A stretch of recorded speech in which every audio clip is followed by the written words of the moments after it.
Bonjour Malise. Bonjour l'amoureux. Et bonjour à toi et bienvenue au message lumière de la famille Myriam. Aujourd'hui, on a pensé te raconter un petit peu comment nous, on prépare Noël. Comment on se met dans l'esprit de Noël.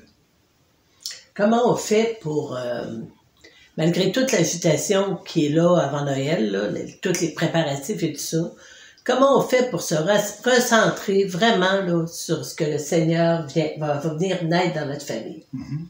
La première des choses, c'est sûr que ça va de soi, c'est la prière. Mais c'est une prière un petit peu spéciale dans ce temps-ci de l'année, hein, Georges? Oui, c'est une prière spéciale.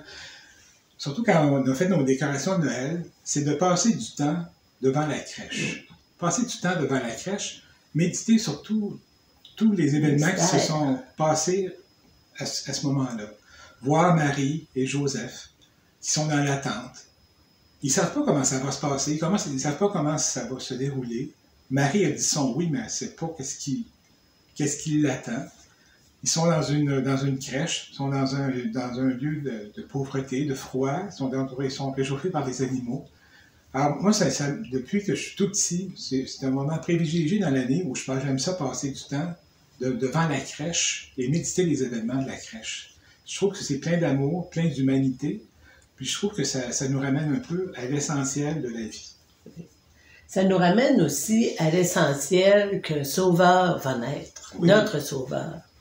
Moi, souvent, devant la crèche, les idées me partent. Ah, là, il faut que je fasse ci, j'ai ça.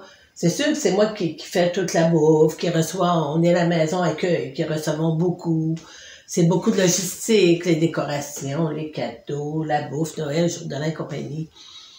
Quand je m'assois devant la crèche, ça m'aide à recentrer tout ça comme étant accessoire. Parce que Marie, là, elle se préoccupait pas de tout ça, là. Elle était dans l'abandon de ce qui était pour arriver. Joseph aussi, il était dans le quotidien, mais il était dans l'événement qui était pour se produire. Alors, ça m'aide beaucoup à me recentrer sur Noël, sur le Sauveur qui va arriver, plus que sur tout le restant. Alors, méditer devant la crèche, c'est un moment particulier dans ce temps-ci de l'année. Ben oui.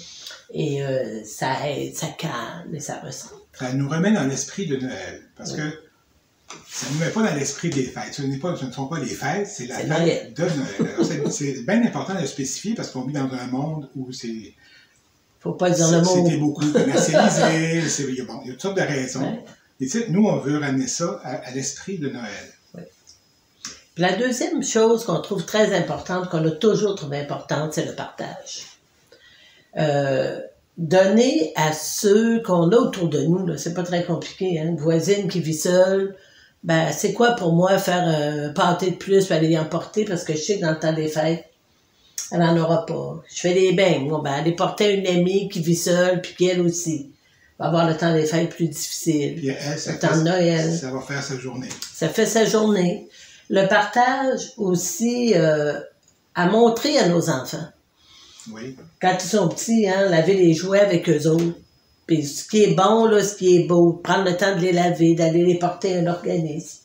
Quand ils sont un peu plus vieux, pré-ados ou ados, quand ils ont des sous, ben mettre un pot au centre de la table puis dire, j'ai pas besoin de savoir qu'est-ce que chacun met, mais ce qui va être mis d'ici Noël va être envoyé à un organisme. À l'UNICEF ou pour les enfants, peu importe, à la Guignolée. Pour amener les enfants à faire ce partage-là. Et ça fait du bien. Oui. Nous, les enfants, quand ils étaient jeunes, là maintenant, si c'est des adultes, ils sont tous partis, mais quand ils étaient jeunes, ils aimaient cette période-là de partage. Ils sentaient qu'ils étaient utiles à quelque chose.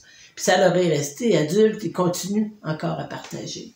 Alors, le partage, là, ça fait partie de notre... ça devrait toujours faire partie de notre ADN, là, ouais. comme catholique, comme priant. Mm-hmm. Puis c'est sûr qu'il y a beaucoup de partage, il y a beaucoup de temps de partage hein, dans cette période de Noël. On va partager des repas. Mais en fait, le repas, il est secondaire. Oui. Parce que là, le repas de Noël, c'est un temps pour se voir, passer du temps ensemble. On va partager des cadeaux. Et le cadeau lui-même, il est secondaire. Ce qui veut dire le cadeau, c'est, regarde, j'ai pris du temps, j'ai pensé à toi, j'ai pensé à quelque chose qui pourrait te faire plaisir.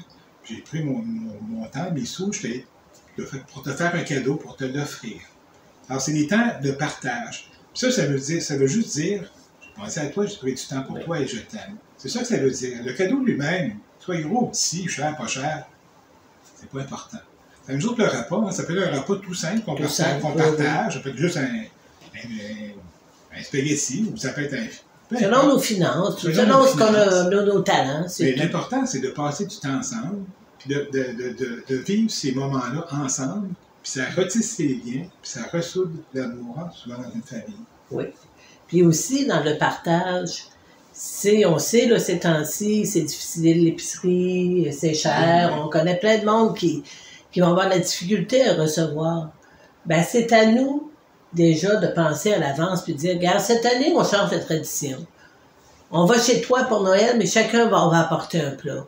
C'est trop de travail. On passe ça comme ça. Tu sais, il faut s'ouvrir les yeux et voir la réalité des autres pour essayer de compenser, hein, sans que les autres se sentent diminués. Il y a moyen de faire les choses tout simplement. « Oh, j'ai fait plus de pâtés cette année, je vais t'en apporter, j'en ai fait un peu trop. Ouais. » Vous savez, là, comment on peut faire pour que la période de Noël, que tout le monde soit un petit peu plus à l'aise pour le vivre simplement? Tu sais, j'écoute ce qu'on est en train de dire, puis je me rends compte qu'on parle beaucoup des relations humaines, hein, des relations qu'on a entre nous, dans la famille, les amis, les parents, les proches. Puis, c'est beaucoup, ça nous ramène beaucoup à l'amour, à l'essentiel, puis à la simplicité de cœur. Puis c'est de passer du temps ensemble, puis de te dire qu'on s'aime, puis de renouer avec la paix. Alors, c'est ça que ça veut dire un peu Noël. C'est comme ça qu'on s'ouvre le cœur pour accueillir tout ça. Puis ça nous sort un peu de toute cette commercialisation-là de Noël qui fait qu'à un moment donné, ça devient une corvée plus que d'autres choses. Mais c'est pas une corvée, Noël. Noël, c'est un temps pour refaire nos liens d'amour, d'amitié avec les gens qui sont autour de nous. Et loin de nous aussi, et à l'autre bout du monde, comme tu es peut-être en ce moment. Puis quand on dit c'est un temps de paix, on sait, on est conscient dans beaucoup de familles, puis ça a été le cas dans la nôtre, et qu'il n'y a pas toujours la paix. Il y a des gens qu'on invite, qu'on ne peut pas inviter quand l'autre est là, il y a des conflits. On est conscient de tout ça. Mais ce qu'on peut faire, c'est de garder notre paix. En priant pour tous ceux qui ne peuvent pas être là avec nous, pour tous ceux qui nous ont blessés aussi, qu'on ne veut pas inviter, ou qu'on ne peut pas inviter.